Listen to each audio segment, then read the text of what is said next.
Hi guys, welcome to Pakistani father इंसान reaction में। उम्मीद करता हूं आप सब खैरियत से होंगे, जाओगे खुश होंगे। मेरा नाम जाद है जी। यार भाई साहब, आज का वीडियो बहुत ही बड़ा निकल कर आ रहा है। भारत के आर्मी हेड सीडीएस जी ने अमेरिका में खड़े होकर पाकिस्तान के 6 फाइटर जेट गिराने के क्लेम को कर दिया दुनिया के सामने रिजेक्ट। पाकिस्तान की होगी इंटरनेशनल बेइज्जती। ना यार ये तो बहुत हमने गिराए हैं भाई साहब। वहां पे सीडीएस जी ने बोल दिया भाई कोई ऐसा वैसा नहीं हुआ, कोई 6 फाइटर जेट नहीं गिराए। ये तो तुझे पता है, तो मीडिया पे हर वक्त भाई इधर तो ढोल मार रहे हैं यार, लेकिन वॉच करते हैं भाई, कौन ऑन करते हैं स्टार्ट। आप मुझे ये बताएं कि ये अनिल चौहान साहब ने ये जो इंटरव्यू दिया है, दैट वाज ऑल प्लान्ड।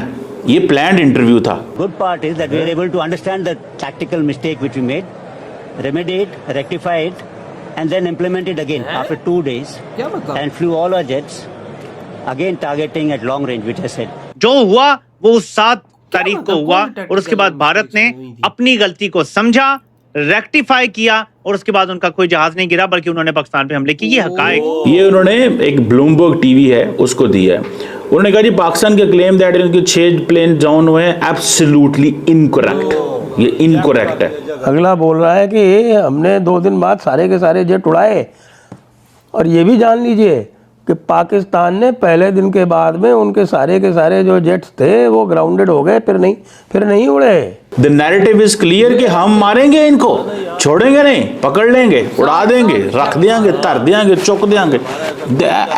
ऐसा हो रही। फिर उसके बाद भारत ने ब्रह्मोस भी पाकिस्तान पे दागे, स्काल्प भी मारे, लेकिन उसके बाद हम उनका कोई जहाज नहीं गिरा सके। मोदी जी क्या कर रहे हैं आप? मतलब ठीक है, मतलब आप पाकिस्तान को डराने की कोशिश कर रहे हैं। भाई पीएफ आपका मुकाबला नहीं कर सकते, हम तो यार कमजोर हैं। 7 के बाद पाकिस्तान ने भारत का कोई जहाज नहीं गिराया, जबकि पाकिस्तान की 10 एयर बेसिस पे भारत ने हमले किए। आपको हमने कई बार बताया कि हम लोग डरते वरते किसी से नहीं है। हाँ, वो जो हम कन्वर्ट हुए थे ना, आपको पता है ना कि जो हम हमारे लोग जो थे, हमारे जो बुजुर्ग थे, वो कन्वर्ट हुए थे। नमस्कार दोस्तों, chief of defence staff of the Indian armed forces general Anil Chauhan ने सैटरडे को पाकिस्तान के उस दावे को पूरी तरह से झूठा बताया, जिसमें उन्होंने कहा था कि उन्होंने ऑपरेशन सिंदूर के दौरान 6 इंडियन वॉर प्लेन्स गिरा दिए हैं। जनरल चौहान ने कहा ये जानकारी बिल्कुल गलत है। उन्होंने ये भी कहा सबसे जरूरी बात ये है कि सिर्फ ये नहीं सोचा जाए कि जेट्स डाउन क्यों हुए थे, बल्कि ये समझना भी जरूरी है कि वो क्यों डाउन हुए। जनरल चौहान ने ब्लूमबर्ग टीवी को दिए एक इंटरव्यू में कहा अच्छी बात ये है कि हमने अपनी टैक्टिकल मिस्टेक को समझा, उसे सुधारा, रेक्टिफाई किया और फिर सिर्फ 2 दिन के अंदर वापस से सेम जेट्स उड़ाए, इस बार लॉन्ग रेंज टारगेट करते हुए। ऑपरेशन सिंदूर में पाकिस्तान को हेवी लॉस हुआ है, लेकिन पूरा पाकिस्तान मीडिया भारत के खिलाफ प्रोपेगेंडा फैला रहा है। लेकिन अब धीरे धीरे सारी सच्चाई दुनिया के सामने आ रही है और पाकिस्तान पूरी दुनिया के सामने एक्सपोज हो रहा है। इसी टॉपिक पर चलिए आगे पाकिस्तानी मीडिया का रिएक्शन देखते हैं। वीडियो को लाइक और चैनल को सब्सक्राइब कर लें। तो वो पाकिस्तान पे हमला कर रहे थे ब्रह्मोस मिसाइल से, ठीक है, या स्काल्प मिसाइल से हमला कर रहे थे। They were not prepared कि एयर टू एयर पाकिस्तान इतनी सुपीरियरिटी दिखा देगा। उनका जेट एंड सी कितना हाई लेवल पे है। जब पाकिस्तान ने उनके जहाज गिराए इंक्लूडिंग राफेल, तो फिर उसके बाद भारत ने ब्रह्मोस भी पाकिस्तान पे दागे, स्काल्प भी मारे, लेकिन उसके बाद हम उनका कोई जहाज नहीं गिरा सके। आपने नोट किया ये बात कि 7 के बाद पाकिस्तान ने भारत का कोई जहाज नहीं गिराया, जबकि पाकिस्तान की 10 एयर बेसिस पे भारत ने हमले किए।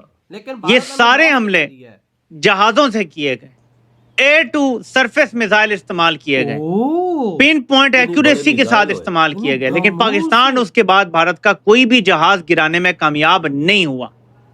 जो हुआ वो 7 तारीख को हुआ और उसके बाद भारत ने अपनी गलती को समझा, रेक्टिफाई किया और उसके बाद उनका कोई जहाज नहीं गिरा, बल्कि उन्होंने पाकिस्तान पे हमले किए। ये हकायक। क्या कह रहा है कि साहब कि the good part is that we are able to understand the tactical mistake which we made. मतलब पहले हमने टैक्टिकल गलती की, वो हमने आइडेंटिफाई कर ली, आतंकियों के नोट ठिकानों को उसको हमने रेमेडी किया, रेक्टिफाई किया, and then implemented it again after 2 days and flew all our jets again. उस दिन की बात है। सुन लो भाई अंग्रेजी। We rectified it, tactical mistake which we made, we were able to understand it, the tactical mistake which we made, remediate मतलब हमने उसको ठीक किया, rectify it बिल्कुल उसको संभाल दिया, सही कर दिया, and then implement it again, और फिर उसको दोबारा हमने implement किया 2 दिन के बाद, and flew all our jets again. हमारे जितने भी जेट्स थे सारे के सारे हमने दोबारा उड़ाए. तो भाई अगर दोबारा सारे के सारे उड़ गए तो वो टेम्परेरी जो डाउन हुए थे वो क्यों हुए थे? टेम्परेरी डाउन इसलिए हुए थे क्योंकि वो आउट रेंज हो रहे थे और सप्रेस नहीं किया गया था पाकिस्तान की एयर डिफेंस को. पहले दिन जो भी काम किया गया था वो इस प्रकार किया गया था कि भाई ये हमारे हवाई जहाज़ उड़े, उनकी एयर डिफेंस को टच नहीं किया और हवाई जहाज़ों ने उसके बाद फिर आक्रमण किया 9 ठिकानों पर. तो जब वो आक्रमण किया तो उस समय उनकी एयर डिफेंस भी एक्टिव थी, उनके जो फाइटर्स थे वो भी एक्टिव थे और इसलिए आपको अपने कुछ जहाज़ों को पीछे करना पड़ा, उतारना पड़ा, निकालना पड़ा. ये कह रहे हैं चौहान साहब. आपको मैं ब्लूमबर्ग की ही आर्टिकल में से पढ़ के बता रहा हूँ ये सीधे सीधे. बिल्कुल भाई बिल्कुल, इसका लिंक भी दे दूंगा आपको. इधर हुई है वीडियो खत्म भाई साहब. सीडीएसजी ने तो भाई पूरे पाकिस्तान के प्रोपेगेंडे के भाई फेलियर दुनिया में दिखा दिया आज. भाई उन्होंने बोला कि पहले जो हमने मिस्टेक की हैं उसको हमने दोबारा सुधारा और उसके बाद जब हमने हमला किया तो हमारा कोई भी फाइटर जेट गिरा नहीं है. बिल्कुल यार बात ऐसी है यार, वॉर थी, हमला कितना बड़ा भारत का था, तुम ये बात सोचो यार. इतना बड़ा हमला था कि हमारे 9, 10, 11 एयरबेस उन्होंने तबाह किए. बिल्कुल. अगर इस जंग के दौरान कुछ ना शुरू से बात करते ये हुआ क्या है. 9 ठिकाने उन्होंने उड़ाए, यानी हमारे आतंकी मसूद अजहर के पिछवाड़े पे मिसाइल जब इन्होंने मारे तो भाई सब इधर से हमारी तरफ से भी मिसाइल गए होंगे भाई. उनके फाइटर जेट को हिट 1 हुआ, 2 हुआ, वट एवर 3 हुए, लेकिन 6 नहीं हुए. नहीं. वो सीडीएसजी ने बिल्कुल उसको कर दिया कि रिजेक्ट कर दिया कि भाई ऐसे वैसे नहीं. तो बकचोदी पाकिस्तानी पेल रहे हैं, इनकी बकचोदी हम भी वर्ल्ड फेमस है तो तुम उनकी बकचोदियां सुनो, हंसो और साइड से निकल जाओ. फिर कहते फिर जब हमने दोबारा जहाज उड़ाए तो हमारा एक जहाज का भी लॉस नहीं हुआ. उसके बाद देखा है भाई हमारे एयरबेस कैसे उड़े. नूरखान एयरबेस देख ले. और हमारे 11-12 एयरबेसों पे उन्होंने अटैक किया और सरफेस टू यानी ब्रह्मोस से यानी अपने SU-30 I think Tejas Rafale के साथ ब्रह्मोस नहीं लगता तो आई थिंक उसने शायद कोई और मिसाइल्स हिट किए होंगे, लेकिन SU-30 ने आई थिंक तो ब्रह्मोस फायर किया. फिर देख जो उधर तबाही मची दुनिया ने भी देखी और पाकिस्तानी पीएम शांति फैलाने के लिए हाथ भी जोड़े उनके आगे कि ये बात खत्म करो, मैं शांति चाहता हूँ.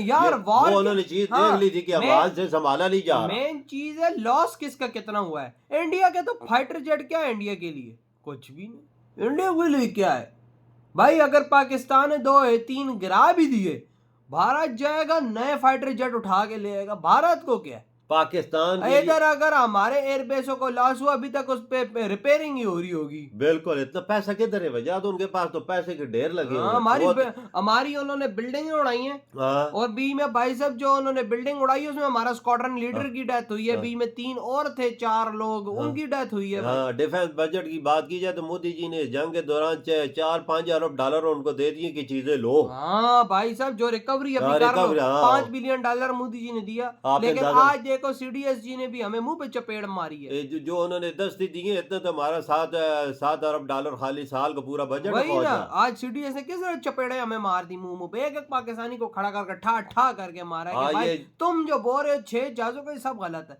भाई अमेरिका में खड़े होकर उन्होंने ब्लूमबर्ग को बोला है, लेकिन भाई साहब उन्होंने ये बात ही मानी. देखो शेर का जिगरा ऐसा तो कहते जो हमारी गलती थी वो हुई, लेकिन फिर उसके बाद फिर जब हमने जहाज उड़ाए तो फिर भाई साहब दुनिया ने देखा है. आपके क्या थॉट है इस बारे में? इधर वीडियो तुमको